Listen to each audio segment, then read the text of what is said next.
Lorsqu'on m'appelle, on me dit qu'on a retrouvé le corps.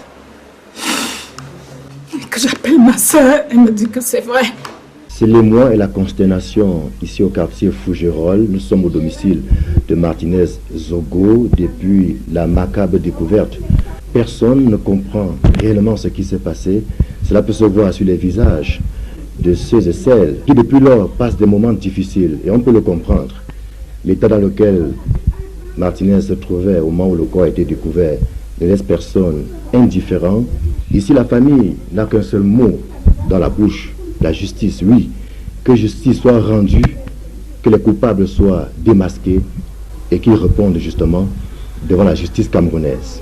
Mon mari a été assassiné comme un porc, comme un chien, comme un animal. Je voudrais que justice soit faite. Que ceux qui ont fait ce travail, qu'ils soient attrapés, que la justice camerounaise fasse son travail et que mon mari soit vengé pour ce qu'il a subi. Nous tous nous connaissons, ce que nous avons vu. C'est le cas de le dire ici. L'État n'a pas pu préserver le droit à la vie de Martinez Zogo. Un droit qui ne peut être violé sous aucun prétexte. En plus, l'assassinat d'un journaliste est une grave violation de la liberté de la presse, consacrée par divers instruments nationaux et internationaux. Durement éprouvée, la famille demande maintenant que les autorités compétentes fassent triompher son droit à la justice. Autant son épouse réclame que justice soit faite, autant ceux et celles qui depuis lors assistent la famille n'ont également qu'un seul mot dans la bouche, justice. C'est le cas de le dire. Lorsqu'on sait dans quelles circonstances il a été enlevé, avec des services corporels bien visibles. D'ailleurs, tout cela a été confirmé par l'autopsie qui a été demandée par la famille. Comment rester indifférent devant autant de cruauté? Tout ce que nous souhaitons, c'est que justice soit faite. Parce que c'est avec cruauté qu'on l'a assassiné. Même n'importe qui, avoir son corps, va avoir des limites. Que justice soit faite. Martinez était un grand frère pour moi, donc c'est avec une très grande douleur que j'ai appris son décès. Et jusqu'ici, je n'arrive pas à accepter qu'il ne soit plus des nôtres. Donc j'espère vivement que la justice camerounaise pourra venger sa mort pour que son âme repose en paix. Martinez Zogo était un chef de famille.